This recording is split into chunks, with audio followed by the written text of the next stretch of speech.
Assalamu alaikum viewers, welcome back to Yummy Farm. இன்னைக்கு நம்மளோட சேனலில் சக்கரை பொங்கல் எப்படி பண்ணலாம் தான் ஃப்ரெண்ட்ஸ் பார்க்க போகிறோம். இந்த ரெசிபி ஒரு ட்ரெடிஷ்னலான ரெசிபி.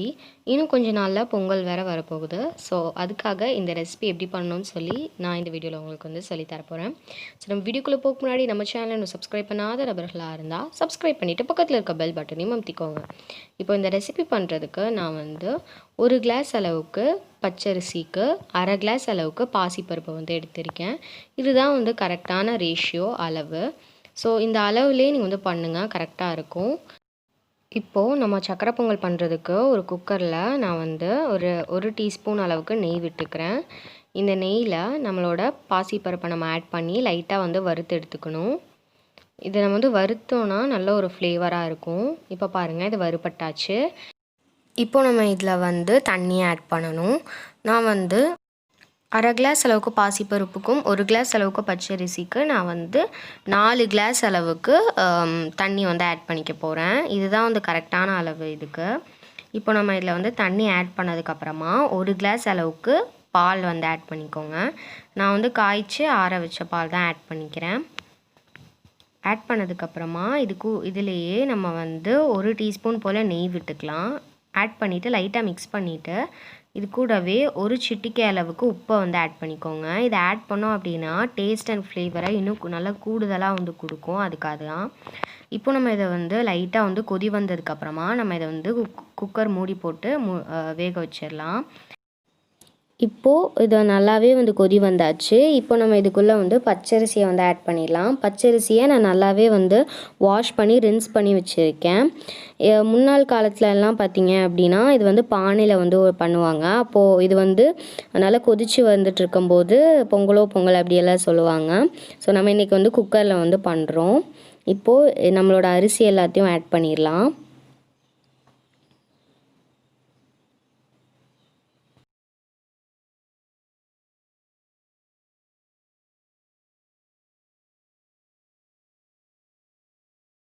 இப்போது அரிசியெல்லாம் ஆட் பண்ணிவிட்டு லைட்டாக ஒரு ஸ்பூன் வச்சு ஒரு கரண்டி வச்சு லைட்டாக வந்து மிக்ஸ் கொடுத்துக்கோங்க.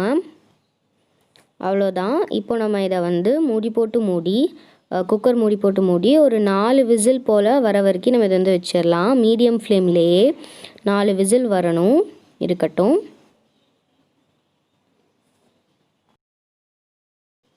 இப்போது அது வந்து வெந்துட்டுருக்கிற நேரத்தில் நம்ம வந்து சக்கரை பாகு ரெடி பண்ணிக்கலாம். ஒரு கிளாஸ் அளவுக்கு பச்சரிசிக்கு நான் வந்து 2 கிளாஸ் அளவுக்கு கரும்பு சக்கரை வந்து எடுத்திருக்கேன். இப்போது நம்ம இதை வந்து அளந்து வச்சுக்கலாம். இதுதான் வந்து கரெக்டான ரேஷியோ. ஸோ நம்ம இந்த ரெசிப்பியில் எல்லாமே ப்ராப்பரான அளவாக பார்த்து எடுத்துக்கோங்க. இப்போது வந்து ஒரு கடாயில் நான் வந்து 2 டேபிள் ஸ்பூன் போல் நெய்யை வந்து சூடுபடுத்திக்க போகிறேன். சூடான நெய்யில் நம்ம முதல்ல முந்திரியும் திராட்சையும் வறுத்துடலாம். முதல்ல நம்ம வந்து 2 டேபிள் ஸ்பூன் போல் நல்லா குட்டி குட்டியாக கட் பண்ண முந்திரியை வந்து ஆட் பண்ணிக்கோங்க. இது வந்து லைட்டாக கோல்டன் ப்ரௌன் கலர் ஆகிற வரைக்கும் லைட்டாக வறுப்பட்டு எடுத்துக்கோங்க. இப்போது பார்த்திங்கன்னா நல்லாவே வந்து ஓரளவுக்கு ரோஸ்ட் ஆயாச்சு. இப்போது இதுக்குள்ளே நம்ம வந்து கொஞ்சமாக உலர்ந்த திராட்சை வந்து ஆட் பண்ணிக்கோங்க.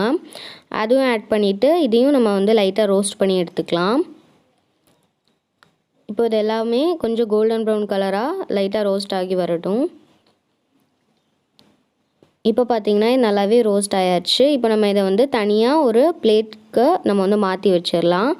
அதே கடாயில் நம்ம அளந்து வச்சுருந்தோம் இல்லையா கரும்பு சக்கரை, அதை நம்ம இதில் வந்து ஆட் பண்ணிவிட்டு இது கூடவே நம்ம வந்து ஒரு 1/4 கிளாஸ் போல் நம்ம இதில் வந்து தண்ணி ஆட் பண்ணிக்கலாம். ரொம்ப அதிகமாக தேவையில்லை.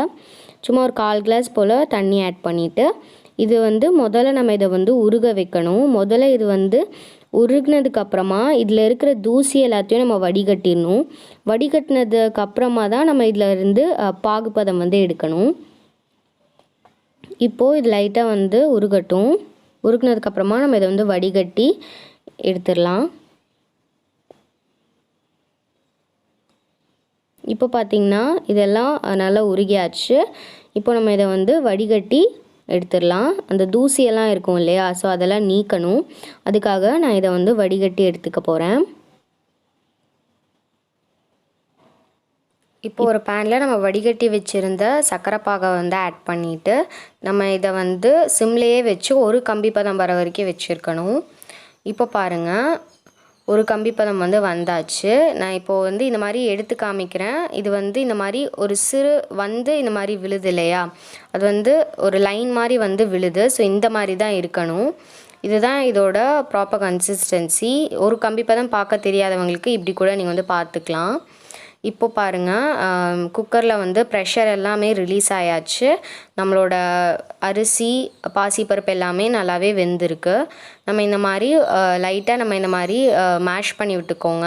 இந்த மாதிரி கரண்டிலேயே லைட்டாக மிக்ஸ் பண்ணிவிட்டு நம்ம இதுக்குள்ளே நம்ம வந்து சர்க்கரைப்பாகு ஒரு கம்பிப்பதம் எடுத்து வச்சுருந்தோம் இல்லையா, நம்மளோட சர்க்கரைப்பாகு அதையும் நம்ம இதில் வந்து ஆட் பண்ணிடலாம். ஆட் பண்ணிவிட்டு நல்லா வந்து கலந்துக்கோங்க.